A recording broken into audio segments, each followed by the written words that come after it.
तो हमने क्या सीखा यहाँ, बाई डेफिनेशन ऑफ पैराबोला क्या सीखा कि जो PS है वो बराबर PM। तो अगर इस पैराबोला की इक्वेशन मुझे चाहिए तो मुझे क्या क्या चीज चाहिए, मुझे एक फोकस का कोऑर्डिनेट चाहिए और इस डायरेक्ट्रिक्स की इक्वेशन चाहिए, तभी तो इक्वेशन निकाल पाऊंगा पैराबोला की। यार फिक्स पॉइंट का और फिक्स स्ट्रेट लाइन चाहिए, तो दोनों चीजें अगर मिल जाए तो हम पैराबोला की इक्वेशन जनरेट कर पाएंगे, निकालते हैं। अभी आपने क्या किया था समझो, पहले आपने इससे पहले कोनिक में लिखा था कि कोई लाइन अगर फोकस से पास करे और एक्सिस पे परपेंडिकुलर और डायरेक्ट्रिक्स पे परपेंडिकुलर हो तो उसे हम क्या कहते हैं, एक्सिस। ये किसका क्या है, ये एक्सिस, ऐसा बोला था आपने। और आपने ये भी कहा था कि कोई भी कोनिक एक्सिस को जिस पॉइंट पे काटता है उसे हम वर्टेक्स कहते हैं। क्या कहते हैं, ये पैराबोला बना, इसने इस एक्सिस को कहां पे काटा, यहां काटा, ये क्या है, वर्टेक्स। हमने सपोज कर लिया at the vertex of the parabola V origin, क्या टेक कर लिया, ओरिजिन सपोज किया है हमने। अगर ये O पॉइंट है, वर्टेक्स है, तो ये लाइन जो यहां से जा रही है ये एक्स एक्सिस कहलाएगी। अरे तो भाई अगर ये ओरिजिन सपोज कर लिया तो ये क्या होगा, एक्स एक्सिस, और O पे जो एक परपेंडिकुलर लाइन होगी वो क्या कहलाएगा, Y axis.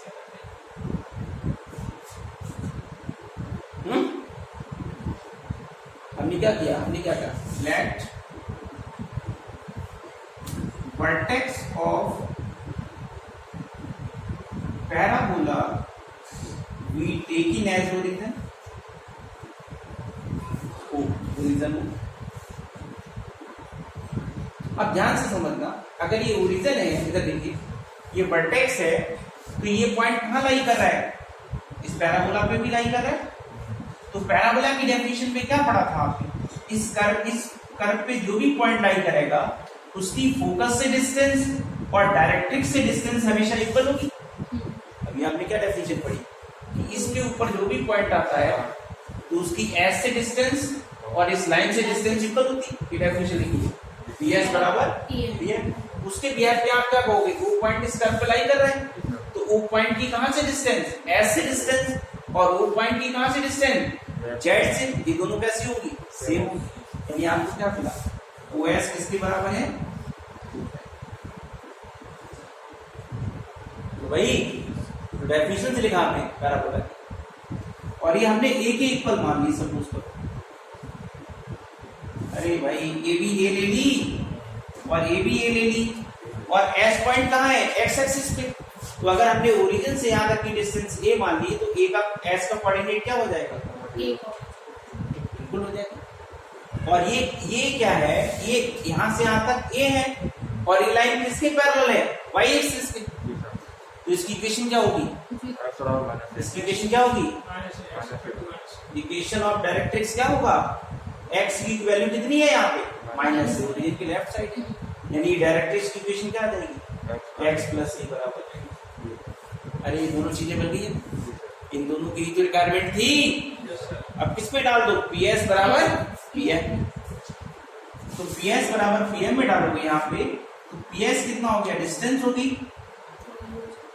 X Y point की, भाई जनरल पॉइंट सपोज कर दिया पैराबोला। तो PS बराबर PM डाला तो x माइनस a का होल स्क्वायर और प्लस y माइनस 0 का होल स्क्वायर, डिस्टेंस निकाल दिया।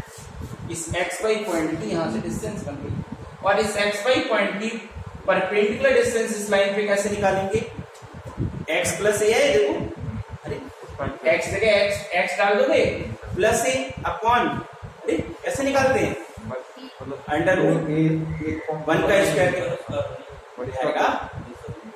आप नहीं हो बेटा, आप समझ लो परपेंडिकुलर डिस्टेंस कैसे निकालते हैं किसी लाइन पे। जैसे ये पॉइंट अगर दिया है किसी लाइन पे x1, y1 और एक लाइन की इक्वेशन है ax plus by plus c, इस पे परपेंडिकुलर डिस्टेंस निकालने का जो फार्मूला है, ये पॉइंट इसके अंदर डाल दो x y की जगह, क्या लिखते हैं, mod of a x one plus कितना b y one plus c upon कितना under root a square plus coefficient of x square. ये चीज यहाँ करेंगे।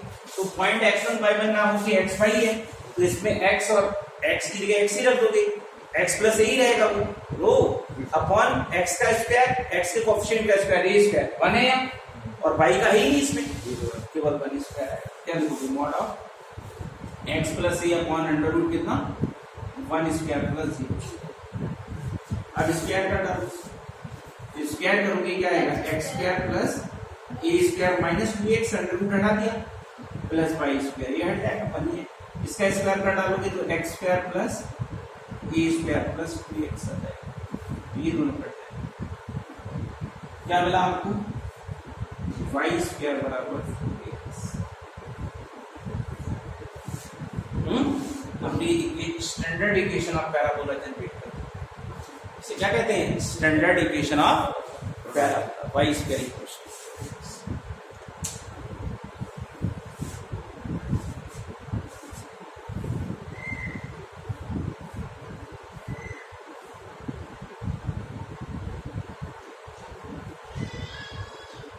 कितना टाइम हो रहा है, इसलिए वाला है। चलो थोड़ा और करते हैं। अब इसमें कुछ कॉन्सेप्ट लिखते हैं हम लोग। अब Y square equals to 4ax के लिए कुछ चीजें लिखते हैं। एक इसमें एक दो चीजें होती हैं,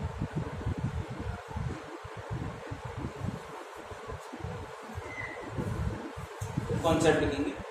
एक होता है focal distance, quantum focal distance, छोटी छोटी चीजें हैं। देखो हमने किस किस चीज के बारे में बता चुके हैं आपके लिए, हम फोकस के बारे में आपको बता चुके, आपको डायरेक्ट्रिक्स के बारे में बता चुके, है ना, आपको किसके बारे में बता चुके, वर्टेक्स के बारे में बता चुके, हाँ, और किसके बारे में बता चुके, आपको एक्सिस के बारे में बता चुके। चार चीजें बताई थी, focus, axis, vertex and directrix. अब एक दो चीजें और हैं, उन्हें लिखो, फिर हम एक साथ इसके लिए कॉन्सेप्ट बनाएंगे। स्टैंडर्ड इक्वेशन के कॉन्सेप्ट याद है, तो हम जनरल इक्वेशन की क्वेश्चंस कर डालेंगे।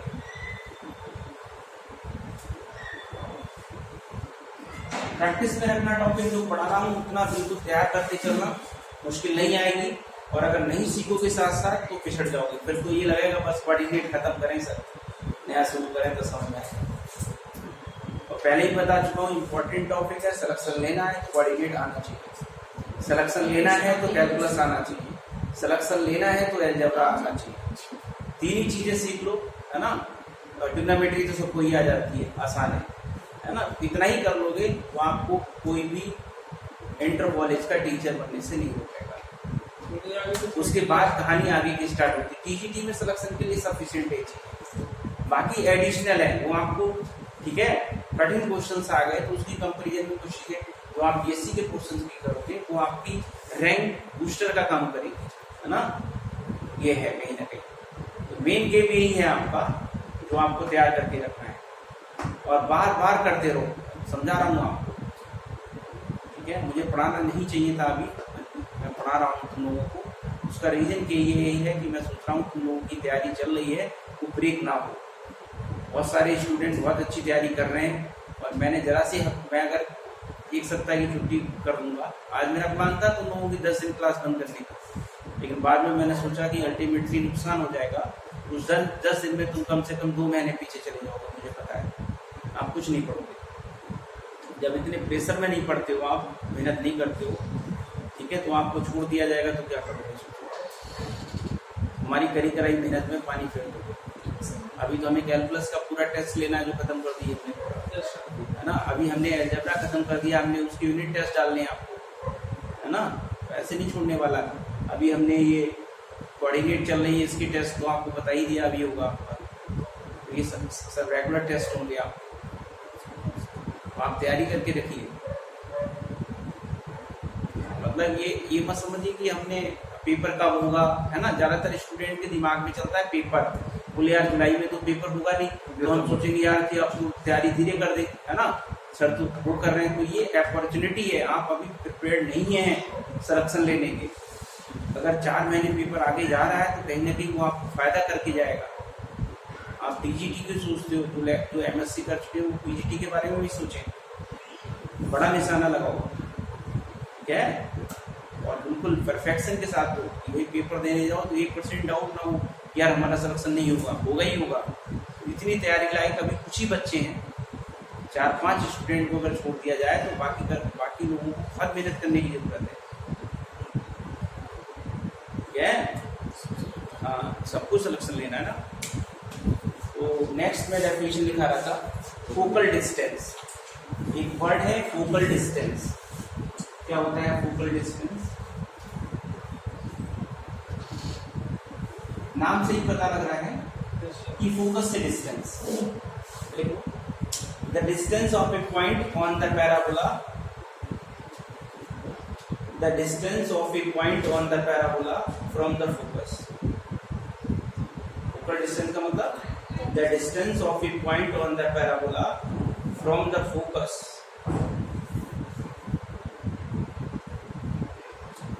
तो इस अगर फिगर में देखें, दैट इज पीएस। ये पॉइंट है पैराबोला पे, कोई भी पॉइंट पैराबोला पे है, और उसकी कहां से डिस्टेंस? फोकस से डिस्टेंस, दैट इज पीएस। इसी में लिख दो दैट इज पीएस। अरे वो किसी भी पॉइंट की, कोई भी पॉइंट हो सकता है, और भी हो सकता है इसके अलावा, उसकी फोकस से डिस्टेंस को हम क्या कहेंगे? Focal distance. Next point, focal chord. Focal chord क्या होती है? फोकल कॉर्ड एक कॉर्ड ऑफ द पैराबोला, एक chord of the parabola, a chord of the parabola which passes through the focus. A chord of the parabola which passes through the focus.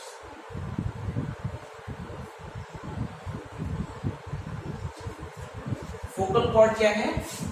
A chord of the parabola which passing through the, कहां से? Focus. Focus से कोई जाए, यानी S से पास करे, ये ले लो।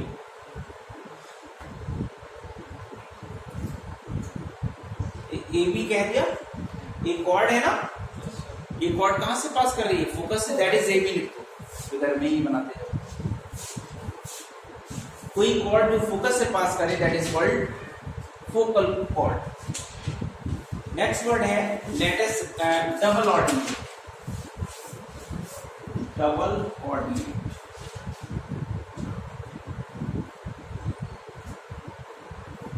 Double ordinate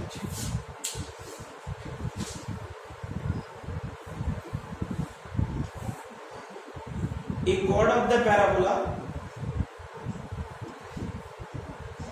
a chord of the parabola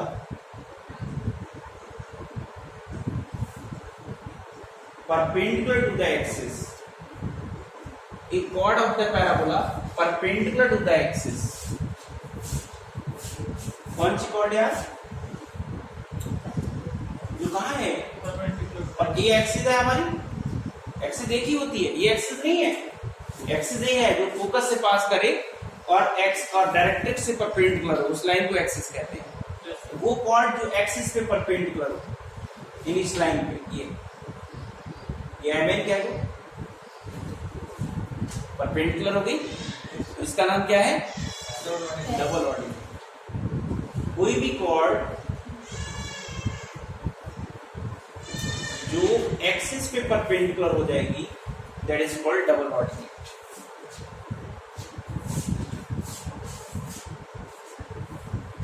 next word है लेटस रेक्टम। लेटस रेक्टम, इसे हम कहते हैं LR। लेटस रेक्टम क्या समझ लो, कोई भी कॉर्ड जो एक्सिस पे परपेंडिकुलर हो जाए और फोकस से पास कर जाए उसे हम क्या कहते हैं? Latus rectum. या यूं डेफिनेशन दे सकते हैं, ये double ordinate which is passing through the focus. Double ordinate का मतलब परपेंडिकुलर हो गई। ये double ordinate which is passing through the focus is called latest rectum, मतलब कोई भी, ये डबल ऑर्डिनेट हो गई, डबल ऑर्डिनेट का मतलब परपेंडिकुलर हो गई एक्सिस पे, 90 डिग्री एंगल बन गया, और कहां से पास कर जाए, फोकस से, तो इसे हम क्या कहते हैं, लेटेस्ट। दो तरीके से डेफिनेशन दे सकते हैं, a double ordinate which is passing through the focus is called latest rectum, या ऐसे कर सकते हैं, a focal chord which is perpendicular to the axis, focus से जा रही नहीं, a focal chord which is perpendicular to the axis is called lateral rectum. लिख लो definition. A double ordinate passing through the focus, a double ordinate passing through the focus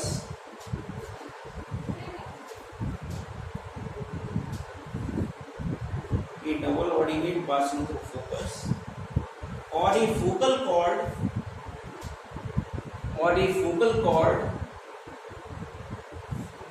perpendicular to the axis of the parabola, second definition है, or a focal chord perpendicular to the axis of parabola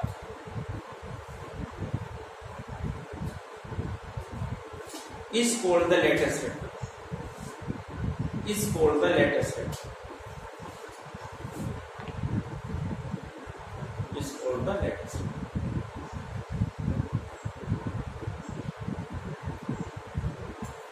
ठीक है भाई, तो ये इतनी theory आज हमने parabola में बेसिक कराई, इसके आगे कल हम, ठीक है, आगे कॉन्सेप्ट करेंगे, उसके क्वेश्चंस करेंगे।